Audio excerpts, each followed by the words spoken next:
بسم اللہ الرحمن الرحیم۔ اسلام میں ذہنی اور جسمانی غلامی کے انسداد کی تاریخ کا مطالعہ کر رہے ہیں، اور پچھلے لیکچر میں یاد ہوگا کہ ہم نے مسلمانوں کے ہاں کس طرح سے نفسیاتی غلامی پیدا ہوئی اور کیسے معاملہ جاری رہا سلسلہ۔ تو آج ہمارا ٹاپک ہے یہ 13 چیپٹر اس پہ ہے کہ رسول اللہ صلی اللہ علیہ وسلم نے نفسیاتی غلامی کو ختم کیسے کیا۔ تو جناب اس کا آج ہم مطالعہ کرتے ہیں۔ پہلے دیکھیے کہ اسلام سے پہلے یعنی رسول اللہ صلی اللہ علیہ وسلم سے پہلے نفسیاتی غلامی کیسی تھی، تو وہ ویسی تھی جیسی آج کل مسلمانوں کے ہاں بھی موجود ہے۔ یعنی انہوں نے کیا کیا کہ ایک دیوی دیوتاؤں کا ایک کچھ دیومالا کا ایک فلسفہ، اچھا یہ کوئی عرب ملکوں میں ہی نہیں رہا بلکہ اور ملکوں میں بھی رہا، جسے ہم تھیوکریسی کہتے ہیں۔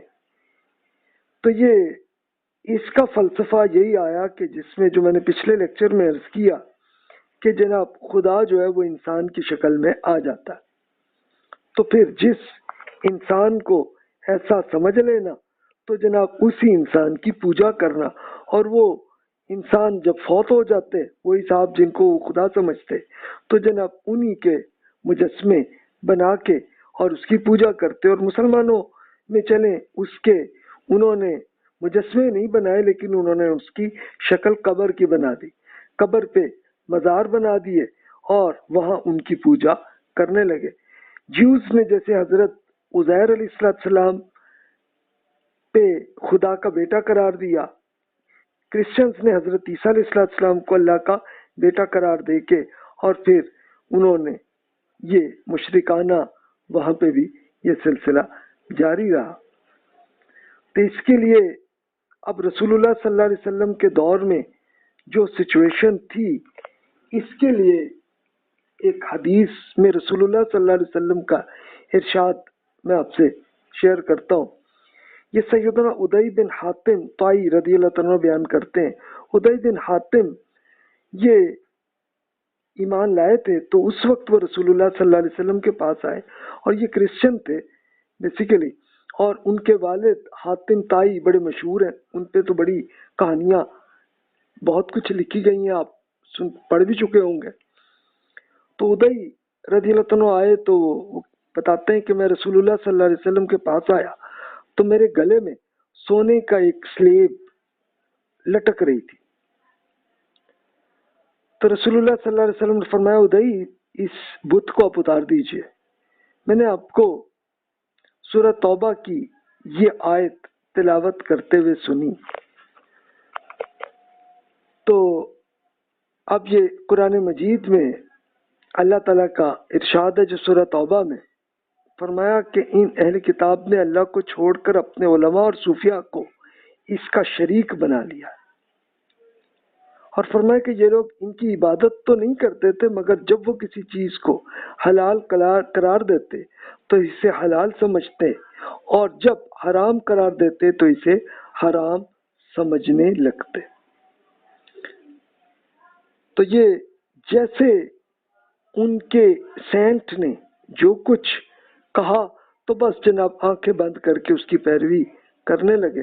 اور میں نے پچھلے لیکچر میں بھی ایک ایگزامپل شیئر کی تھی کہ میں جارڈن گیا تو وہاں پہ ایک بڑا چرچ جہاں پہ لوگ بپتسمہ کرتے ہیں بالکل جارڈن ریور کے ساتھ ہی وہ تھا، تو وہاں پہ میں خیر اندر گیا تو پادری صاحب سے پوچھا کہ جناب یہ کیا ہے، تو وہ کھوپڑیاں پڑی ہوئی تھی۔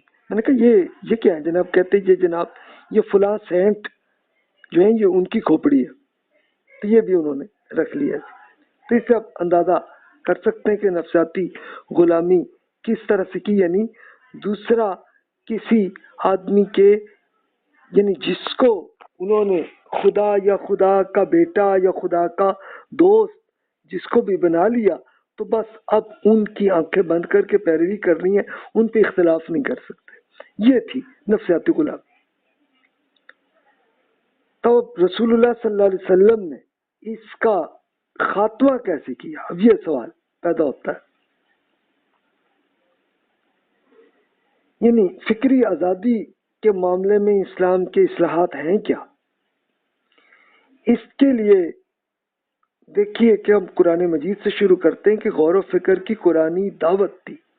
اللہ تعالیٰ نے قرآن مجید میں یہ حکم ارشاد فرمایا، وہیں سے ہم دیکھتے ہیں. ارشاد ہوا بسم اللہ الرحمن الرحیم ان فی خلق السماوات والارض واختلاف اللیل والنہار لآیات لأولی الالباب الذین یذکرون اللہ قیاما وقعودا وعلى جنوبهم ويتفکرون فی خلق السماوات والارض ربنا ما خلقت هذا باطلا سبحانک فقنا عذاب النار. آسمان اور زمین کی تخلیق اور شب و روز کی فرق میں اہل عقل کے لیے نشانیاں ہیں. اہل عقل وہ ہیں کہ جو ان نشانیوں کو دیکھ کر کھڑے بیٹھے اور اپنے کروٹوں پر لیٹے ہوئے اللہ تعالیٰ کو یاد کرتے ہیں اور آسمان اور زمین کی کریشن میں غور و فکر کرتے ہوئے کہتے ہیں ہمارے رب آپ نے یہ سب بیکار نہیں بنایا، آپ پاک ہیں، ہمیں آگ کے عذاب سے بچا لیجیے. یہ دیکھیے کہ اللہ تعالیٰ نے قرآن پاک میں انسانوں کو بتایا کہ بھی آپ ہر چیز پہ آپ اللہ تعالیٰ پہ فوکس کریں، انسان پر فوکس نہ کریں، صرف اور صرف اور لاجیکل سوچیں کہ اہل عقل جو ہے یہ کام کرتے ہیں. یعنی لاجیکلی آپ اس میں سوچیں اور باقی رہے جتنے جو بھی انسان ہیں، اسکالر ہیں، چاہے کتنے بڑے اسکالر ہوں، آپ ان کو بھی آپ کریٹیکلی آپ دیکھیں، لاجیکلی دیکھیں، یہ کریں. اچھا، اس کے لیے رسول اللہ صلی اللہ علیہ وسلم کا طرز عمل یہ بھی تھا کہ آپ مختلف رائے کو دبانے کے بجائے اس پر مثبت انداز میں غور و خوض فرماتے تھے، اور ایسا بھی ہوتا کہ کسی صحابی کی رائے کو ترجیح بھی دیتے تھے. یعنی رسول اللہ صلی اللہ علیہ وسلم صحابہ کرام رضی اللہ عنہم کو اللہ تعالیٰ کا قرآن پڑھا رہے ہوتے، دینی احکامات بتا رہے ہوتے تو بتاتے، اور ساتھ یہ بھی بتاتے کہ بھائی یہ اللہ تعالیٰ کا حکم ہے، اس پہ آپ کریں، اور یہ بس میری رائے ہے، میرا ایک پوائنٹ آف ویو ہے، اس پہ آپ خود اس پہ آپ بھی سوچیں.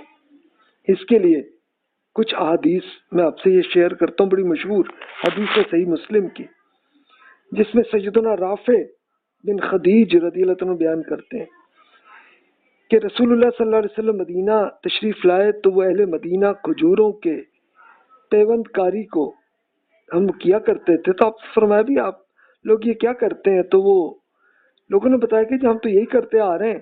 آپ نے فرمایا اگر آپ نہ کریں تو ہو سکتا ہے بہتر ہو. انہوں نے پیوند کاری چھوڑی تو لیکن کچھ مہینوں بعد یہی رزلٹ آیا کہ پیداوار کم ہوئی.